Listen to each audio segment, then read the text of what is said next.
Hello friends, welcome back to my channel.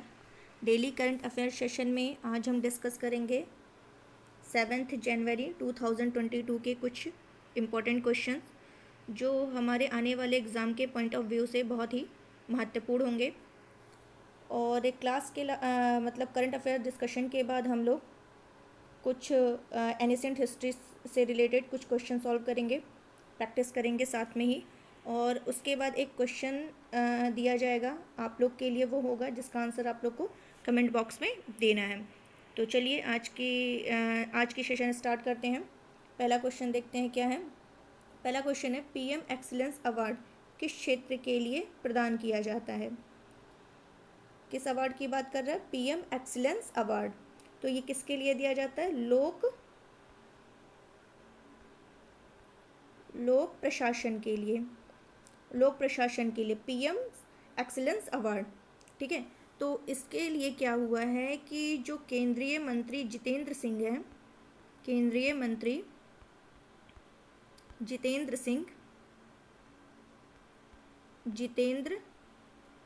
Singh उन्होंने एक web portal जारी किया है। वेब पोर्टल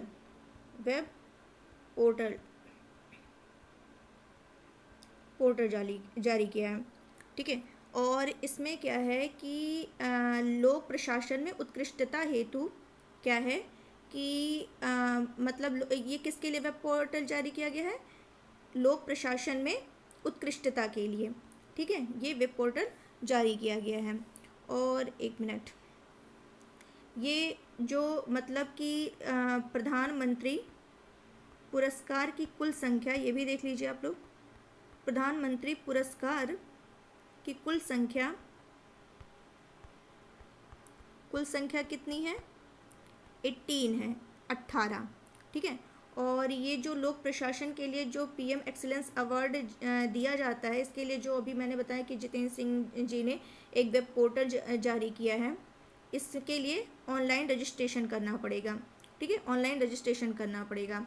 और इसके मतलब जो 18 अवार्ड जो प्रधानमंत्री, अभी मैंने बोला कि प्रधानमंत्री पुरस्कारों की कुल संख्या 18 है, ठीक है। तो इन अवार्ड का आधार योजनाओं का क्रियान्वयन जो होगा इसी वेब पोर्टल पर होगा, ठीक है। और इसकी जो इनामी राशि है वो पहले 10 लाख थी। इनामी राशि जो थी इसकी पहले 10 लाख थी, इसको बढ़ा करके कितनी कर दी गई है? 20 लाख कर दी गई है, ठीक है। और ये जो पुरस्कार होगा, ठीक है, ये केंद्र और राज्य सरकार के जो अधिकारी द्वारा किए गए कार्य होंगे, अभिनव कार्य होंगे, उसके लिए इनको सम्मानित किया जाएगा, ठीक है। और ये जो पुरस्कार होता है वो किसके द्वारा प्रदान किया जाता है? प्रधानमंत्री के द्वारा दिया जाता है, ठीक है। और राशि तो बता दिया मैंने, 10 लाख से बढ़ा करके कितनी कर दी गई है? 20 लाख कर दी गई है, ओके।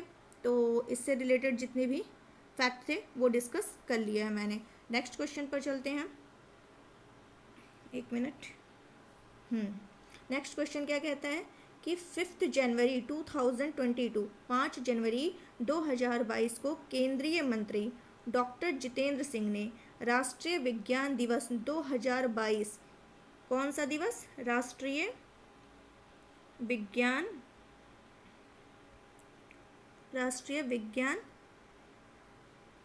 दिवस 2022 की थीम लॉन्च कर दी गई है, ठीक है। वो थीम क्या है अभी बता रहे हैं। यह दिवस कब मनाया जाता है? तो देख लेते हैं कि राष्ट्रीय विज्ञान दिवस कब मनाया जाता है। तो ये मनाया जाता है 28 फरवरी को, 28 फरवरी को मनाया जाता है, ठीक है। क्यों मनाया जाता है 28 फरवरी को ये दिवस? क्योंकि इस दिन क्या हुआ था, सीवी रमन द्वारा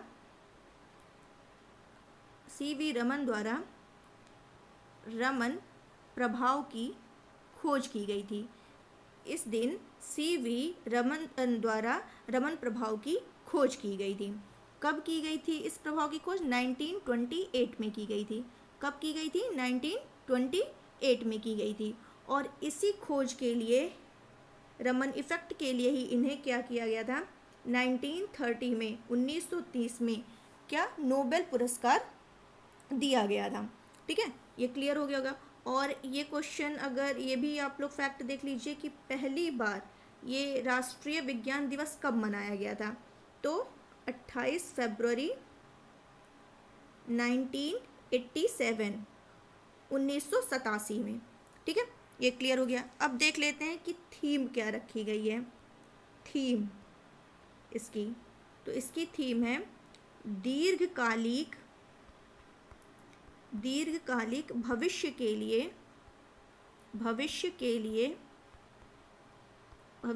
लिए विज्ञान और तकनीक का एकीकृत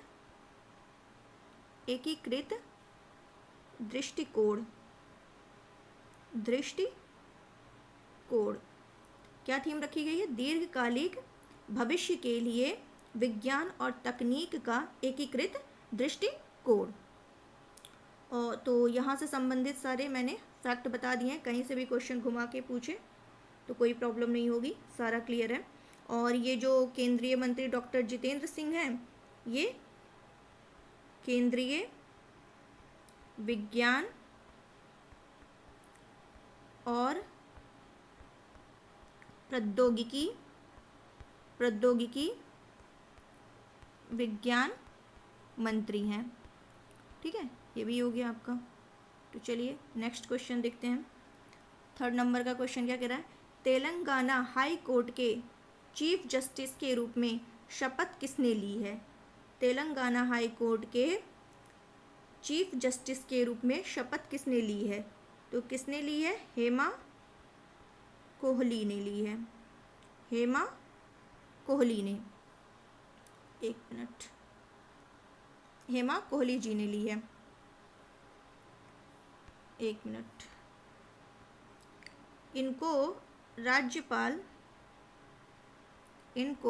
हेमा कोहली को राज्यपाल के द्वारा शपथ दिलाई गई।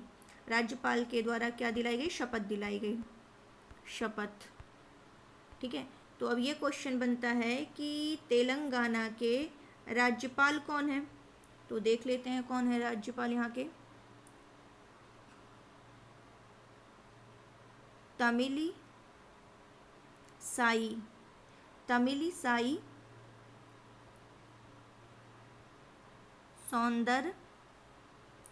सौंदरराजन, तमिलिसाई सौंदरराजन। ठीक है, तमिलिसाई सौंदरराजन तेलंगाना के राज्यपाल हैं। और तेलंगाना के सीएम की बात की जाए कौन है, तो के चंद्रशेखर राव जी। ठीक है, यहाँ के सीएम हैं। तो तेलंगाना के हाई कोर्ट के चीफ जस्टिस के रूप में किसे शपथ दिलाई गई है? हेमा कोहली जी को। नेक्स्ट चलते हैं, क्वेश्चन क्या कह रहा है? 5th नंबर का क्वेश्चन है 7 to 8 जनवरी 7 से 8 जनवरी 2022 को ई गवर्नेंस का 24वां राष्ट्रीय सम्मेलन का आयोजन कहाँ किया गया? तो कहाँ किया गया देख लेते हैं। क्या क्वेश्चन है, फिर से पढ़ते हैं कि 7 से 8 जनवरी 2022 को ई गवर्नेंस का 24वां कौन सा सम्मेलन है? ये ध्यान रखना है, 24वां। ठीक है, 24वां राष्ट्रीय सम्मेलन का आयोजन कहाँ किया गया? तो हैदराबाद। कहाँ किया गया? हैदराबाद में किया गया है। ठीक है, ये क्लियर हो गया होगा। और इसकी जो थीम रखी गई है, थीम देख लेते हैं। थीम जो रखी गई है, लिख लीजिए, इम्पोर्टेंट है। India's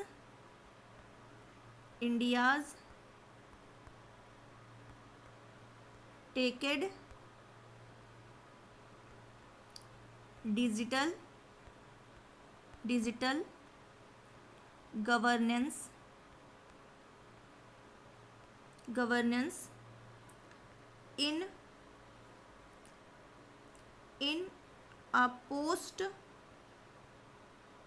in a post pandemic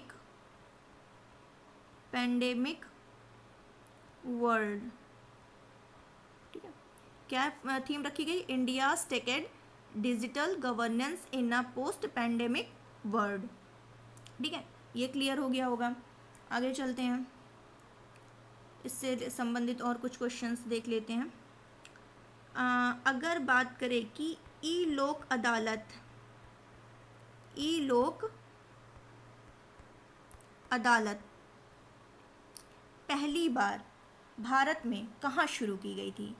ई लोक अदालत पहली बार भारत में कहाँ शुरू की गई थी? तो आंसर क्या होगा? छत्तीसगढ़। क्या आंसर होना चाहिए? छत्तीसगढ़।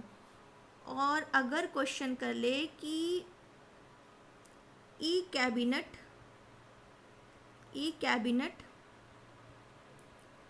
प्रणाली, ई कैबिनेट प्रणाली लागू करने वाला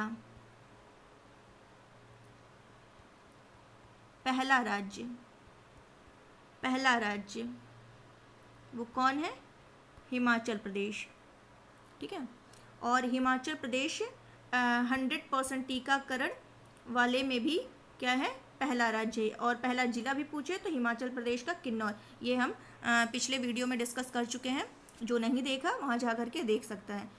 और गाइज़, अगर वीडियो आप लोग को पसंद आ रही हो तो प्लीज़ इसको ज़्यादा से ज़्यादा शेयर करिए, लाइक करिए, सब्सक्राइब करिए। नेक्स्ट क्वेश्चन देख लेते हैं, क्या कह रहा है? 1 जनवरी 2022 से किस देश ने यूरोपीय संघ की अध्यक्षता ग्रहण की है?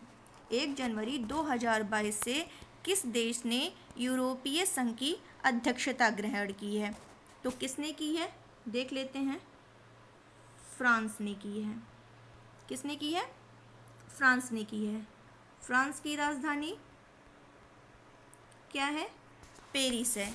ये कई बार हम आप लोगों से डिस्कस कर चुके हैं, इसके बारे में। तो ये देख लेते हैं कि जो यूरोपियन यूनियन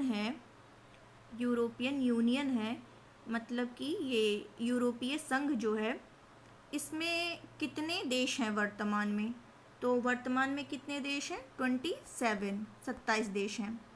इसमें थे 28 देश, लेकिन अब 27 हैं। या इसमें से एक देश जो है बाहर निकल गया। कौन निकला? ब्रिटेन। कौन इसकी सदस्यता छोड़ दिया? ब्रिटेन। तो ब्रिटेन के निकलने से इसका ये नाम पड़ा ब्रेक्जिट। क्या पड़ा? ब्रेक्जिट। एक मिनट,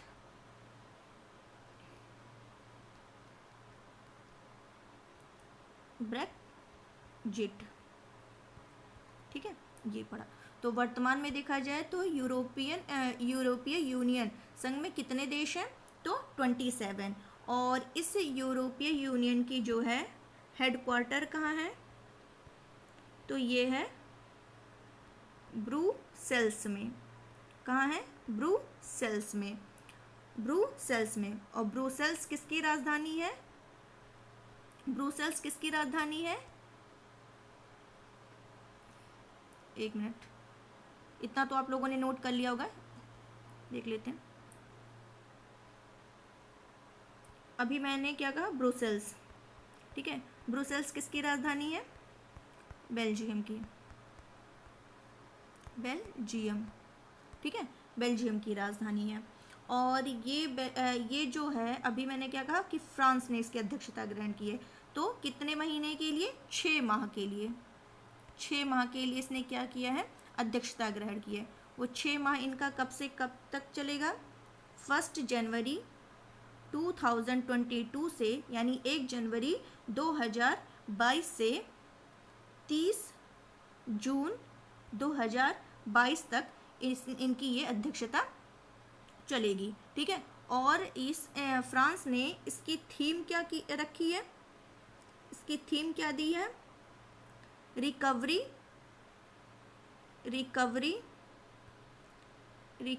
स्ट्रेंथ। STRE strength. एक मिनट, रिकवरी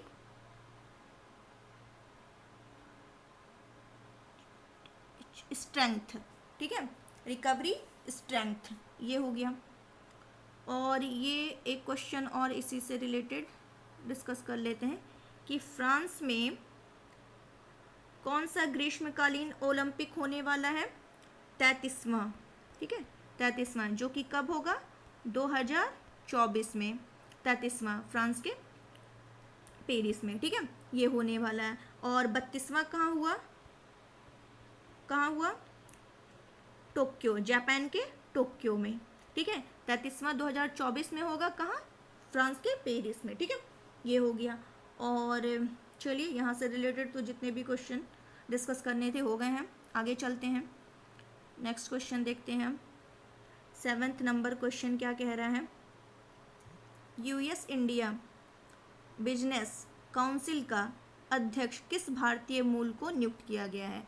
किस भारतीय मूल को यूएस इंडिया बिजनेस काउंसिल का अध्यक्ष नियुक्त किया गया है? तो किसको किया गया है? अतुल केशव को नियुक्त किया गया है। अतुल केशव को किसके स्थान पर किया गया है? नीता देसाई के स्थान पर किया गया है। नीता देसाई के स्थान पर। और इस बिजनेस का यूएस इंडिया इस बिजनेस का उद्देश्य क्या होगा? ऑब्वियस सी बात है, बिजनेस है तो व्यापार को बढ़ावा देना, व्यापार को बढ़ावा देना, ठीक है, ये उद्देश्य होगा। और आगे देख लेते हैं कि ये जो अमेरिका की राजधानी कहाँ है? वाशिंगटन, एक मिनट,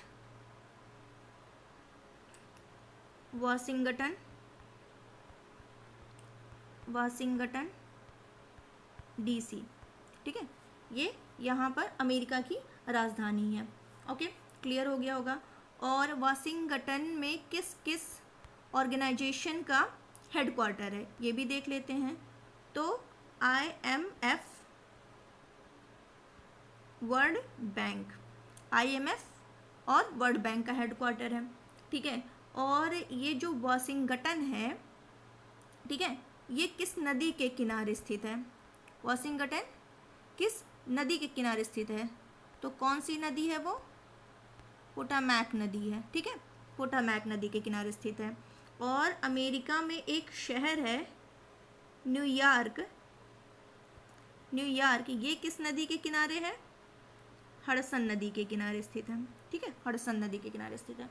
तो यहाँ से भी जितने फैक्ट हो सकते थे क्लियर हो गया होगा। चलते हैं नेक्स्ट क्वेश्चन पे। ISA, अंतरराष्ट्रीय सोलर अलायंस, ISA इंटरनेशनल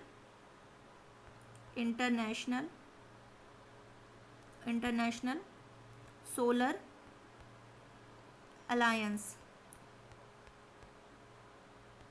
ठीक है, जिसको हिंदी में बोलते हैं अंतरराष्ट्रीय सौर गठबंधन, ठीक है, अंतरराष्ट्रीय सौर गठबंधन। इसमें शामिल 102 नंबर का देश कौन सा है जो इसमें शामिल हुआ है? इसके पहले 101 देश थे। 101 नंबर का देश कौन? बताइए, 101 नंबर का देश कौन सा है? चलिए हम ही बता दे रहे हैं। 101 नंबर का देश है अमेरिका, ठीक है, USA। और 102 नंबर का कौन हुआ है? तो ये है एंटीगुआ और बारबुडा, ठीक है, ये हो गया। और देख लेते हैं कि ISA का हेडक्वार्टर कहाँ है? इसका हेडक्वार्टर कहाँ है? गुरुग्राम, पूछ लेता है, इम्पोर्टेंट है ये, ठीक है, इसका हेडक्वार्टर कहाँ है? गुरुग्राम। और गुरुग्राम कहाँ पड़ता है? हरियाणा में, ठीक है, ये हो गया।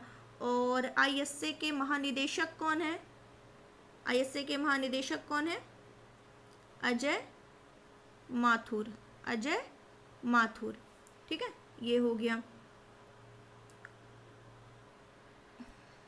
इससे रिलेटेड हो गया। नेक्स्ट चलते हैं नेक्स्ट क्वेश्चन पे। नेक्स्ट क्वेश्चन क्या कहता है कि बिहार विभूति सम्मान से किसे सम्मानित किया गया है? बिहार विभूति सम्मान से किसे सम्मानित किया गया है? तो रोहित कुमार को सम्मानित किया गया है। ठीक है, रोहित कुमार को। बिहार के सीएम कौन है? नीतीश कुमार, सबको पता होगा, नीतीश कुमार। ठीक है, यहाँ के राज्यपाल कौन है? फागू चौहान, फागू चौहान। ठीक, ये हो गया। और इसका मतलब ये जो बिहार विभूति सम्मान से सम्मानित किया गया है, ये किस लिए दिया गया? तो जो विपणन है, एडवर्टाइजिंग है, मार्केटिंग है, संचार बेहतर तरीके से कोविड काल में किया गया, इस रोहित कुमार ने किया, इसीलिए इनको क्या दिया गया? बिहार विभूति सम्मान दिया गया। ठीक है, और देख लेते हैं बिहार में जो है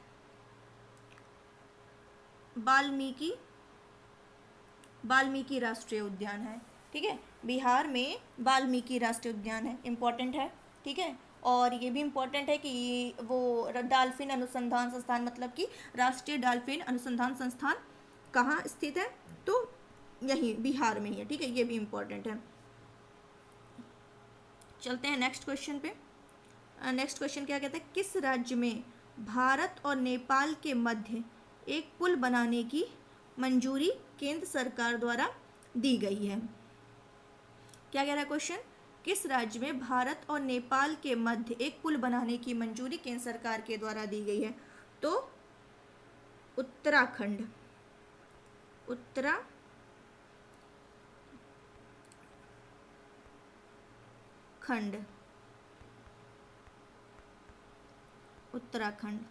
ठीक है, उत्तराखंड के किस में? धारचूला में। ठीक है, और किस नदी पर? ये देख लेते हैं, नदी इंपॉर्टेंट है। कौन सी नदी? एक मिनट, कहाँ गया? हाँ, उत्तराखंड के धारचूला में जो ये जो नदी है, ये भारत और नेपाल के बीच बहती है। वो कौन सी नदी है? महाकाली नदी, महाकाली नदी। एक मिनट, भारत और नेपाल के मध्य बहती है महाकाली नदी। ठीक है, तो इसी नदी के ऊपर क्या होगा? वो पुल बनाया जाएगा। इससे क्या होगा? उद्देश्य, इससे क्या बेनिफिट होगा? इससे ये बेनिफिट होगा कि आवागमन में सुविधा हो जाएगी, आवागमन में सुविधा हो जाएगी। दूसरी चीज़ क्या होगी कि दोनों का जो परस्पर संबंध होगा वो स्ट्रांग हो जाएगा, वो मजबूत हो जाएगा। ठीक है, ये क्लियर हो गया होगा। चलते हैं आगे। तो इसकी और एक और फैक्ट देख लेते हैं। तो इसकी सूचना किसके द्वारा दी गई? तो सूचना और प्रसारण मंत्री के द्वारा दी गई, जो कि कौन है? अनुराग ठाकुर हैं। सूचना और प्रसारण मंत्री कौन है? अनुराग ठाकुर हैं। ठीक है, अनुराग ठाकुर हैं। और देख लेते हैं, उत्तराखंड में टिहरी बांध, एक मिनट, टिहरी बांध। ठीक है, टिहरी बांध किस नदी पर है? ये पूछ लेता है कि टिहरी बांध कहाँ है, या फिर ये पूछ सकता है कि टिहरी बांध किस नदी पर बना है। ठीक है, तो एक minute,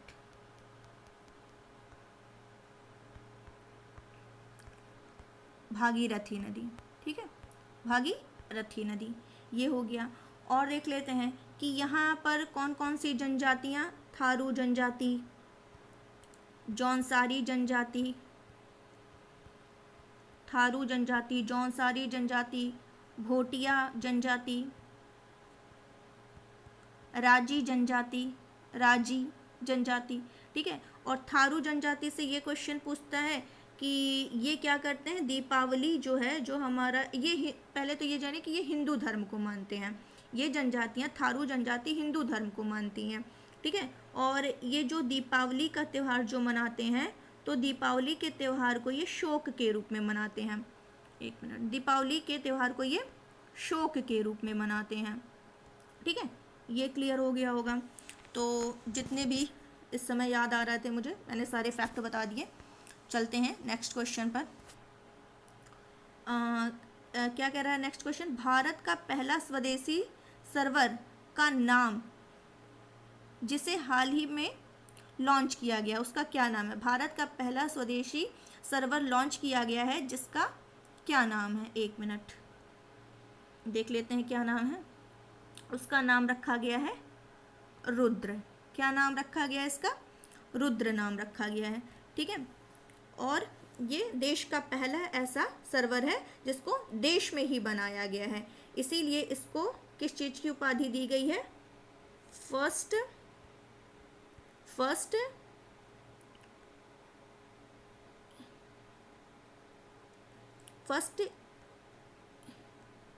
indigenous server. 1 minute, server, ठीक है। तो इसीलिए इसको क्या कहा गया? फर्स्ट इंडिजीनियस सर्वर कहा गया, ठीक है। और ये जो रुद्र है, ये रुद्र जो है MEITY में टी, मतलब कि इसको क्या कहा जाएगा? इलेक्ट्रॉनिक और सूचना तकनीक मंत्रालय। इलेक्ट्रॉनिक और सूचना तकनीक मंत्रालय ये, और DST के सहयोग से, ठीक है, DST के सहयोग से, और CDAC, ठीक है, CDAC centre for development of advance computing, इनके द्वारा क्या किया गया है? इसको डेवलप किया गया, इसे डेवलप किया गया, इसका निर्माण किया गया है, ठीक है। तो ये क्लियर हो गया होगा, ठीक है। तो आगे चलते हैं, अब हम अपना प्रैक्टिस कर लेते हैं क्वेश्चंस की। जो हमारा एंशिएंट हिस्ट्री है उसको भी देख लेते हैं। कल का क्वेश्चन जो मैंने दिया था पहले उसको देख लेते हैं। कल देख लेते हैं इसको ही पहले। चिल्का झील किस राज्य में स्थित है? तो देखा मैंने कमेंट बॉक्स, एक लोगों ने खाली आंसर दिया है, ठीक है। तो आप लोग जो भी देखिए उसको आंसर दे दिया करिए, आप ही लोग के लिए बेनिफिट है होगा, मेरे लिए नहीं, ठीक है। तो आंसर दे दिया करिए, जो भी हो, सही गलत जो भी हो देना जरूरी है, ठीक है। नेक्स्ट देखते हैं क्या है। चिल्का झील किस राज्य में स्थित है? ओडिशा राज्य में स्थित है, ओडिशा राज्य में स्थित है, ठीक है। और ये जो है चिल्का झील, ये भारत की सबसे बड़ी, ठीक है, भारत की सबसे बड़ी और विश्व की दूसरी सबसे बड़ी समुद्री झील है, ठीक है।